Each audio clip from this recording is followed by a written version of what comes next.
Hi friends, welcome to யாதிகாலினால். ரொம்ப சுவையான சிக்கன் ரெசிபி தான் இன்னைக்கு பார்க்க போறோம். இந்த சிக்கன் ரெசிபி கொஞ்சம் கிரேவியா செஞ்சுட்டோம்னா சாதம், இட்லி, தோசை, சப்பாத்தி எல்லாத்துக்கூடயும் அட்டகாசமா இருக்கும். அதுவே கொஞ்சம் கெட்டியா செஞ்சுட்டோம்னா சாம்பார் சாதம், ரசம் சாதம், தயிர் சாதம் எல்லா வெரைட்டி ரைஸ் கூடயும் சைடிஷா சாப்பிட்றதுக்கு சூப்பரா இருக்கும். இந்த சிக்கன் ரெசிபி செய்யறதுக்கு ஃபர்ஸ்ட் ஒரு கடாயில 2 டேபிள் ஸ்பூன் எண்ணெய் சேர்த்துக்கலாம். எண்ணெய் நல்லா காஞ்சதும் 1 டீஸ்பூன் சோம்பு, 2 பட்டை, 3 கிராம்பு, 3 ஏலக்காய் சேர்த்துக்கலாம். சோம்பு நல்லா பொரிஞ்சதும் கொஞ்சமா கருவேப்பிலை சேர்த்துக்கலாம். 200 கிராம் சின்ன வெங்காயம் அரைச்சு வச்சிருக்கேன், அதையும் சேர்த்துக்கலாம். சின்ன வெங்காயம் இல்லைன்னா பெரிய வெங்காயம் கூட சேர்த்துக்கலாம். சின்ன வெங்காயம் சேர்த்தா டேஸ்ட் கொஞ்சம் கூடுதலா இருக்கும். வெங்காயம் நல்லா பொன்னிறமா கலர் சேஞ்ச் ஆகிற வரைக்கும் நல்லா வதக்கிக்கணும். கலர் சேஞ்ச் ஆனதுக்கு அப்புறம் 2 டேபிள் ஸ்பூன் இஞ்சி பூண்டு பேஸ்ட் சேர்த்துக்கலாம். நான் இன்னைக்கு தட்டி சேர்த்துருக்கேன். இஞ்சி பூண்டு பச்சை வாசனை போற வரைக்கும் நல்லா வதக்கிக்கலாம். இஞ்சி பூண்டு பச்சை வாசனை போனதுக்கு அப்புறம் 200 கிராம் தக்காளி அரைச்சி வச்சிருக்கேன், அதையும் சேர்த்துக்கலாம்.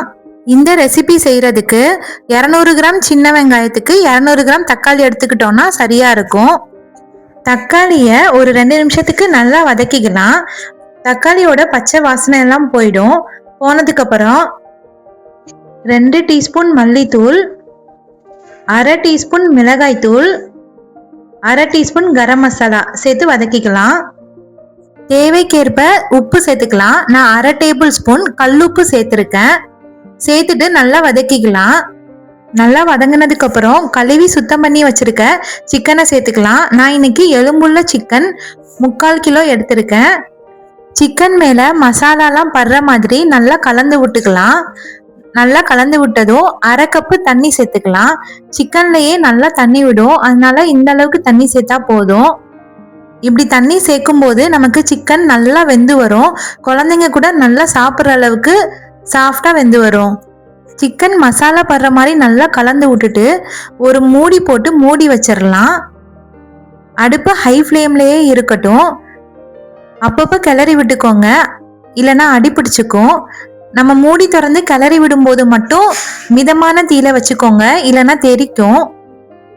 பாருங்க, நம்ம தண்ணி சேர்த்ததை விட அதிகமா இப்போ தண்ணி இருக்கு. சிக்கன்லயே தண்ணி நல்லா ஊறி வருது. 15 நிமிஷம் ஆயிருக்கு. சிக்கன் நல்லா வெந்து வருது. எண்ணெயும் பிரிஞ்சு வர ஸ்டார்ட் ஆயிடுச்சு. இந்த ஸ்டேஜில் 1/2 டீஸ்பூன் சீரகத்தூள், 1 டேபிள் ஸ்பூன் மிளகுத்தூள் சேர்த்துக்கலாம். சேர்த்துட்டு நல்லா கலந்து விட்டுக்கலாம். இன்னும் ஒரு 5 நிமிஷத்துக்கு மூடி போடாம மிதமான தீயிலேயே வேக வச்சுக்கலாம். அப்பப்போ கிளறி விட்டுக்கோங்க, இல்லைன்னா அடி பிடிச்சிடும்.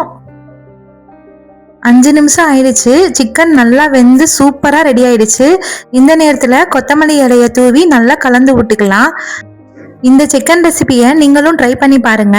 ட்ரை பண்ணி பார்த்துட்டு எப்படி இருந்துச்சுன்னு கமெண்ட் பண்ணுங்க. இந்த ரெசிபி உங்களுக்கு பிடிச்சிருந்துச்சுன்னா மறக்காம சப்ஸ்கிரைப் பண்ணிடுங்க. இன்னொரு வீடியோல பார்க்கலாம். Tata, bye bye.